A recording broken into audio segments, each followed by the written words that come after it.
After being bitten by a snake, he awakens the ability to create any object, enabling him to multiply his strength and become powerful.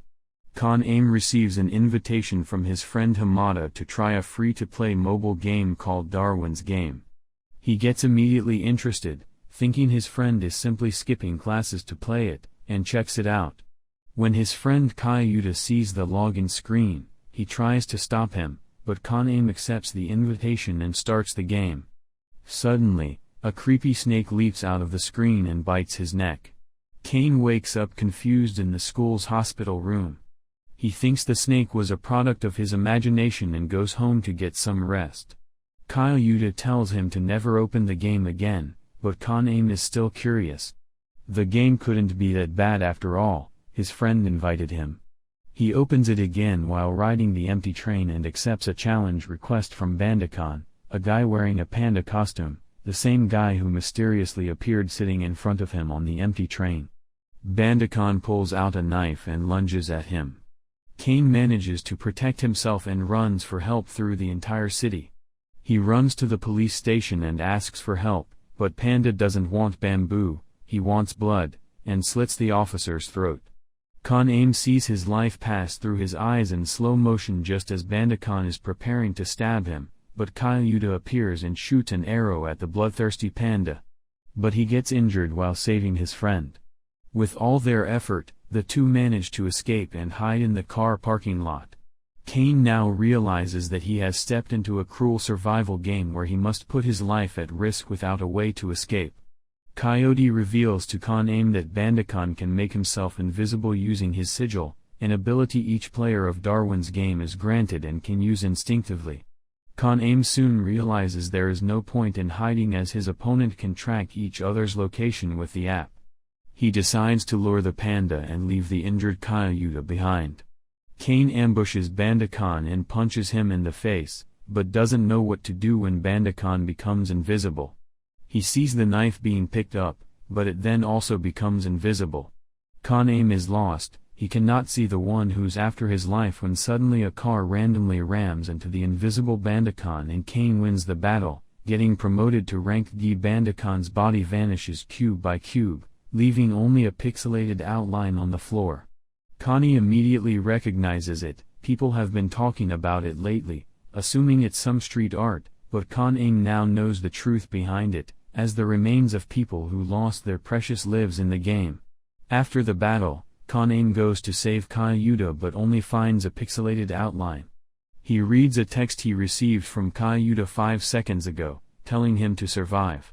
He falls to his knees and screams as tears rain down from his face, as he lost one of his best friends. The next day, King goes to an abandoned warehouse to meet up with Shuka, a ranked player who contacted him to explain the game rules.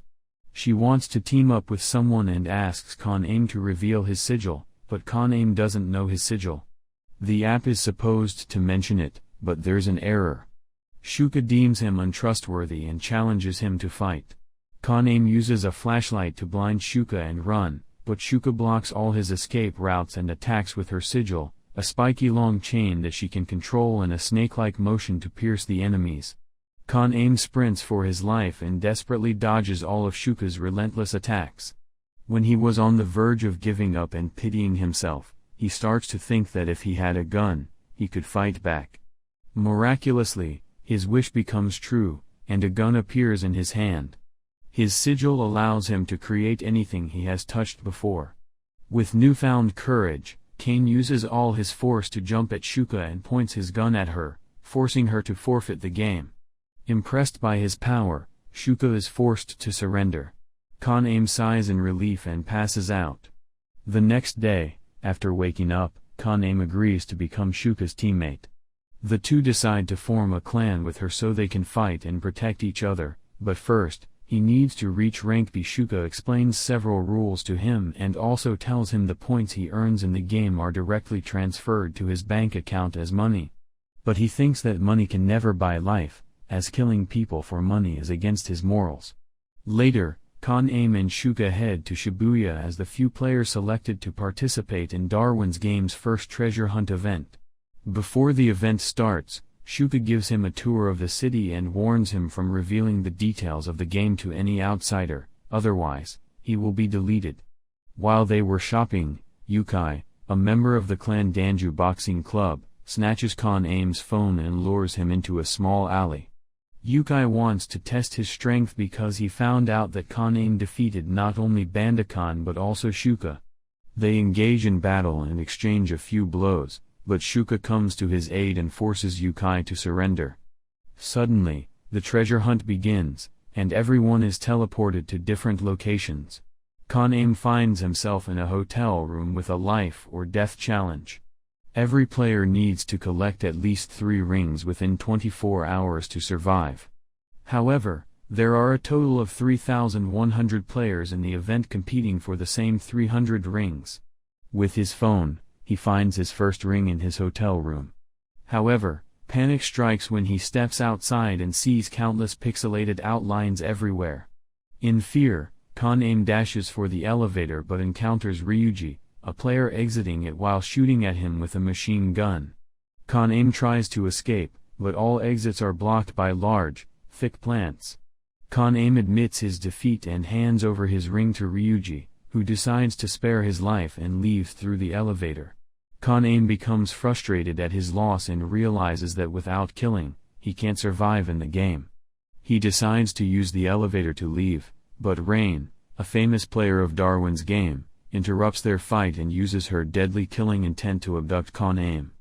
Zulin reveals that she is a pro assassin and offers Kan Aim to work for her. Kan Aim shows his strong disgust and claims that he will never take a life for any reason. Suddenly, members of the Sunset Ravens arrive and chase after them. The group, with their teamwork and strong efforts, rescues Kan Aim on time. Zulon admits her defeat and joins the Sunset Ravens on the condition that she will not harm the clan members. A few days later, Kan Aim learns that Wang kidnapped his only remaining best friend, Shinazuka. The thought of his friend being tortured by Wang fills him with despair, leaving him unable to keep his composure. The group comforts Kan Aim and makes him realize that he shouldn't blame himself for Wang's monstrous acts. With Rain's help, the group finds out the location of the warehouse where Shinazuka is being kept. Kan Aim informs the group that their goal is to safely rescue Shinazuka and forbids everyone from resorting to violence or bloodshed. With Shuka's help, Kan Aim sneakily sends a phone installed with Darwin's game to Shinazuka. If he becomes a player, they can teleport him easily without a fight. However, when Kan Aim calls Shinazuka to give him instructions, his call ends abruptly. Kan Aim panics and rushes to the warehouse. The group deals with 8th clan members while Kan Aim searches for his friend. Wang shows up, and Kan Aim points his gun at him, demanding him to give Shinazuka back. However, Wang crazily laughs at him and reveals the cold dead body of his friend, chopped into pieces. This brutal view shakes Kan Aim to the core, causing him to break down in tears, shattering all his morals and everything he believed. Kan Aim screams in agony. He has lost his only best friend because he refused to kill players. The madness takes over him, and he finally realizes that monsters like Wang don't deserve to live. He abandons all his humanity and takes out his gun. One by one, Kan Aim shoots all of Wang's subordinates who try to get in his way without any care for his past principles. Meanwhile, Shuka is locked in an intense battle with Wang. Wang attempts to launch a surprise attack on her, but Shuka has already set a trap of thin strings of wires in the warehouse. It simply cuts Wang's limb without her even having to lift her finger. Huang frantically attempts to run, but Kan Aim stands in his way, pointing his gun directly at him. Flying freezes in terror, instantly surrendering and offering Kan Aim all his points. He desperately pleads for his life, but Kan Aim stares menacingly. He reveals that his new sigil can take the points of everyone he kills. He has already stolen all of the 8th clan's points without any hint of mercy. He fires multiple shots at Wang, avenging the death of his friend and sending a chill down the spines of all who witnessed it. After the battle, Kan Aim declares that he will end this cruel game and kill its creator. With that,